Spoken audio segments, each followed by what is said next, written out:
C'est une ministre française qui le dit, la ministre de la Justice. La parole xénophobe se libère en France, des inhibitions disparaissent, des digues tombent. Christiane Taubira a été insultée, comparée à un singe par une élue du Front National, traitée de guenon lors d'une manifestation anti-mariage gay à Angers. Alors s'agit-il d'actes isolés ou la France est-elle raciste? Y a-t-il une responsabilité des politiques dans la libération de la parole xénophobe? Y a-t-il une responsabilité des politiques dans la libération de la parole xénophobe? Y a-t-il une responsabilité des politiques dans la libération de la parole xénophobe? Y a-t-il une responsabilité des politiques dans la libération de la parole xénophobe?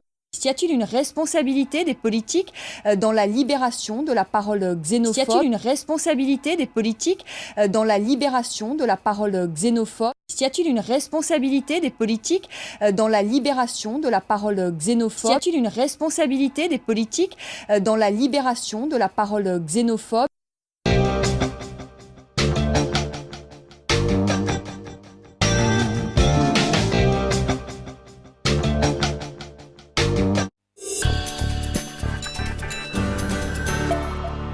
Bonjour Bruno.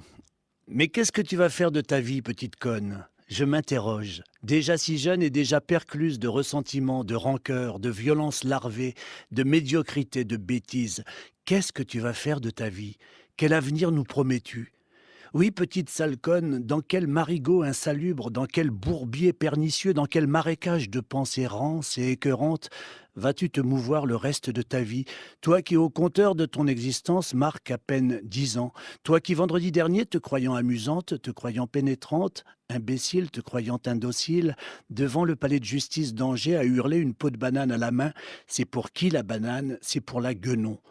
Te rendras-tu compte un jour, pauvre petite idiote, de l'ignominie de ton geste, de la honte de tes paroles, de l'indignité de ta pauvre attitude? Sais-tu la désolation que ressentiraient en te voyant, incrédules et atterrés, tous ceux qui un jour se sont battus pour que sur les frontons de la mairie, de l'école publique que sans doute tu as tort de ne pas fréquenter, on puisse écrire ces mots si simples, qui sont pourtant un programme, un objectif, un idéal: liberté, égalité, fraternité. Au lieu de hurler comme une pauvre petite conne que tu es, ouvre un livre, renseigne-toi. Victor Schœlcher est un homme politique du 19e siècle. Il s'est battu pour l'abolition de l'esclavage. Je te promets que son nom restera peut-être encore plus longtemps dans l'histoire de France que celui de Christine Boutin. Je te jure. Ça devrait t'ouvrir des perspectives, ce que je te raconte, non? Je te confirme que le nom de Victor Schœlcher, longtemps encore, sera comme un symbole du courage, de l'engagement, même quand celui pourtant si affriolant de Frigide Barjot sera oublié. Je répète, Victor Schœlcher, S-C-H-O-E collé, L-C-H-E-R. Non, tu n'en as jamais entendu parler. Tes parents semblent avoir une éducation sélective. Ils t'apprennent à insulter la ministre de la Justice sous le prétexte qu'elle est noire, mais tu sembles avoir des lacunes et tu ignores tout de ceux qui sont l'honneur de la France. Je sais bien, pauvre petite idiote, que tu sais à peine de quoi tu parles. Je ne devrais pas m'énerver contre toi. Bien sûr, ce sont tes parents les responsables et les coupables. Mais tu sais que tu as le droit de te révolter, de ne pas être d'accord avec eux. La prochaine fois qu'ils iront manifester, reste chez toi. Va à la piscine, fais du poney, fais tes devoirs, ouvre un livre, même si tu veux le dernier Astérix, qui est très drôle. Plonge-toi dans les contes bleus du Chat perché de Marcel Aimé, suis les aventures de Delphine et Marinette, ça vient de ressortir chez Gallimard, et tu auras une petite idée de ce que c'est l'imagination, l'humour, la poésie. Et puis à 4 heures, mange une banane. La banane est un fruit très énergétique et très riche en potassium. Elle est facile à digérer, elle est riche en calcium, en vitamines A, B et C. C'est bien que tu en manges régulièrement. C'est pour qui la banane? C'est pour toi, pauvre petite conne, pour que tu grandisses.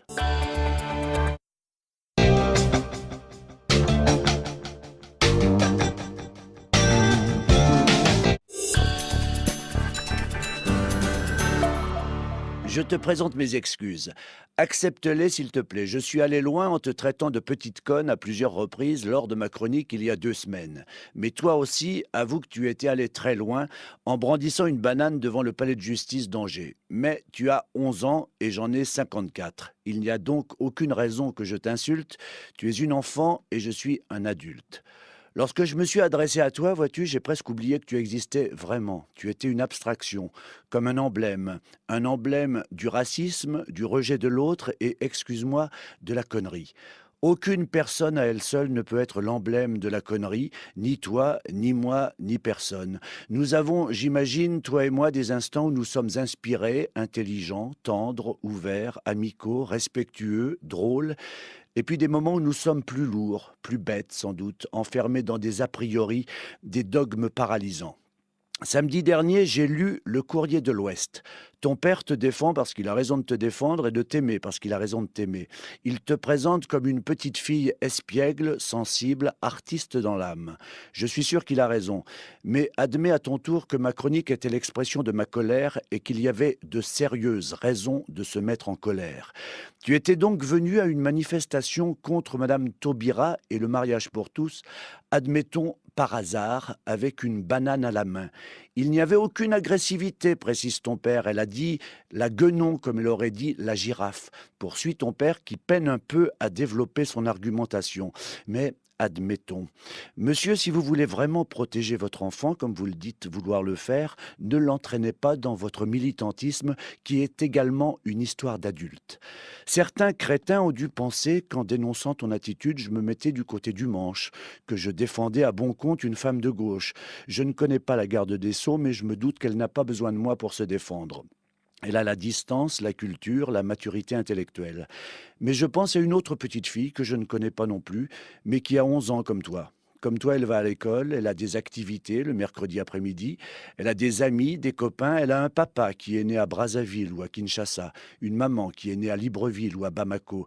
Elle a la peau noire. Un soir, il y a peu à la télévision, elle a entendu qu'une femme était assimilée à une guenon, juste parce qu'elle était noire. Peut-être qu'elle s'est dit, petite fille de 11 ans, qu'elle n'aurait jamais sa place ici, parce que même après des années et des années de travail, d'amour, de rencontres, de vie, il se trouvera toujours sur son chemin quelqu'un pour lui brandir une banane, par hasard. La traiter de guenon, oui je sais, comme on aurait dit girafe.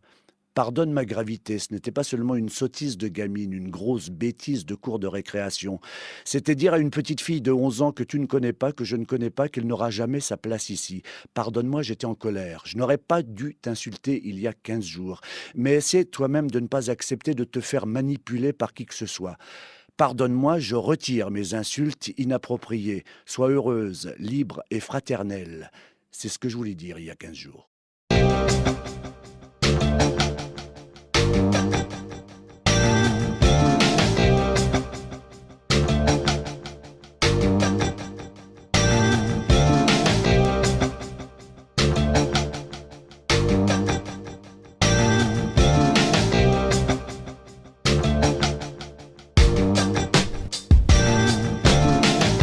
Whips and chains have no choice.